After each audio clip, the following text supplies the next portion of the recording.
अस्सलामुअलैकुम वरहमतुल्लाहि वबरकातुहू। हज़रात नाज़रीन, जैसा कि मैं आप सबों को कहा था कि मैं जल्द ही सिंदबाद का पहला सफ़र का वाक़या आप लोगों के सामने पेश करूँगा। तो चलिए, सिंदबाद का पहला सफ़र और पहला वाक़या आप हज़रात के पेश खिदमत है। हज़रीन को मुखातब करके सिंदबाद ने अपनी दास्तान सुनानी शुरू की। मेरे वालिद बहुत बड़े ताजिर थे, नकदी के अलावा जायदाद भी काफ़ी थी। जब उन्होंने वफ़ात पाई तो कुल अमलाक मेरे कब्ज़े में आ गई। तो जवानी का ज़माना था, मैं ऐश इशरत में फंस गया और बेदर्दी से रुपया खर्च करता रहा। आखिर दौलत कहाँ तक साथ देती। सरमाया ख़त्म होने लगा तो आंखें खुली। जो जायदाद बाकी थी उसको फ़रोख्त करके रुपया इकट्ठा किया और अपने मिलने वाले ताजिरों से मशवरा करके असबाब तिजारत ख़रीदा और खुदा का नाम लेकर हिंदुस्तान की तरफ रवाना हुआ, जहाँ जहाज़ मुख्तलिफ मकामात पर ठहरा। जो चीज़ें साथ लाया था उनको फ़रोख्त करता और नया माल ख़रीदता रहा और इस तरह से मैंने माकूल फ़ायदा हासिल कर लिया। अब रोज़ हमारा जहाज़ एक छोटे से जजीरे के करीब ठहरा और हम लोग सैर करने के लिए नीचे उतरे। मैं सियाहत का हमेशा ही शौकीन रहा हूँ। दूसरों साथियों के साथ ज़्यादा दूर घूमता फिरता हुआ चला गया। दफ़तन एक ज़लज़ले का झटका सा लगा। उस वक्त जहाज़ का एक कप्तान चिल्लाया, भागो भागो, जल्दी करो, ये जजीरा नहीं मछली है और हम सब उसके पुश्त पर फिर रहे हैं। ये सुनकर लोग बेतहाशा दौड़े। जो जहाज़ के करीब थे वो तो सवार हो गए, लेकिन चूंकि मैं दूर चला गया था जहाज़ तक न पहुंच सका। इतने में मछली ने डुबकी लगाई। मैं पानी के सतह पर रह गया।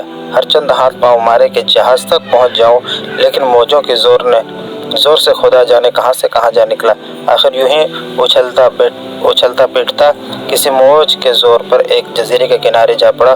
खुशकी तक पहुंचा और खुदावंद करीम का शुक्रिया अदा किया। जंगली फल और पत्ते खाकर एक चश्मा से पानी पिया तो अवसान दुरुस्त हुए।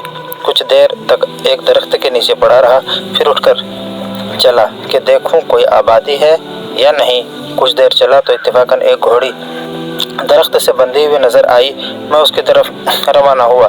वहां गया तो देखा कुछ आदमी दरख्तों के नीचे छुपे हुए हैं। उन्होंने इशारे से मुझे अपने पास बुलाया और हाल दरियाफ्त किया। मैंने कुल वाक़या सुनाया। कहने लगे, घबराओ नहीं, हमारे साथ चलो। फिर अपनी आमद का हाल सुनाया कि हम दरियाई घोड़े की नस्ल लेने आए हैं। चुनांचे आज भी शाही घोड़े इसलिए लाई गई है कि जब दरियाई घोड़ा उसे मिलेगा तो शोर करके उसको भगा देगा, क्योंकि दरियाई घोड़े का कायदा है कि वो मादा को मिलने के बाद जिंदा नहीं छोड़ता। मैं उन लोगों के पास ही छुप कर बैठ गया। थोड़ी देर बाद घोड़ा पानी से निकला और घोड़ी से जुफ्ती की। जब फरागत हुआ और घोड़ी को मारना चाहा तो हमने शोर मचाकर उसको भगा दिया। उसके बाद हम घोड़ी लेकर शहर आ गए। उन लोगों ने मेरा किस्सा बादशाह को सुनाया। उसने मुझ पर बहुत मेहरबानियाँ की, खाने पीने का इंतज़ाम किया। मैंने सब इलाका देखा, लोगों से मिला, वहाँ के रस्म रिवाज मालूम किए। फिर एक जजीरा देखने चला गया जिनसे मुतालिक मशहूर था कि वहाँ से खुद ब खुद गाने की आवाज़ आती है। वाकई अजीब असरार था। एक रोज़ मैंने सुना कि कोई जहाज़ आया है। मैं भी समंदर के किनारे पर गया। वहाँ जो असबाब उतर रहा था मैंने उस पर अपना नाम लिखवा दिया।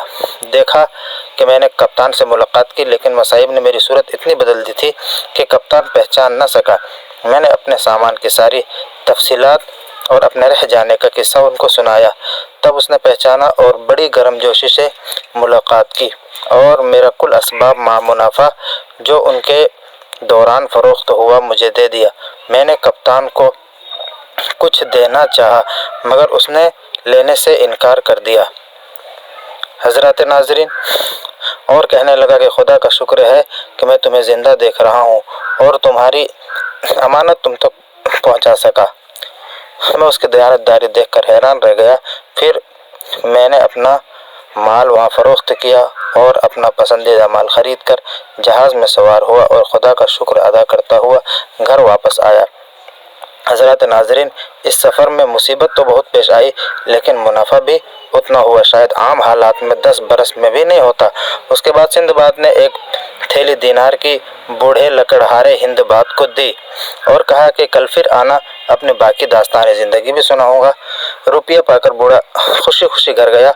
अगले रोज़ अच्छा लिबास पहनकर वक्त मुकर्ररा पर सिंदबाद के महल में हाजिर हुआ। तो हज़रात नाज़रीन, कल मैं इंशाअल्लाह सिंदबाद का जो दूसरा वाक़या है मैं आप हज़रात के खिदमत में पेश करूँगा। तब तक के लिए शुक्रिया। अस्सलामु अलैकुम।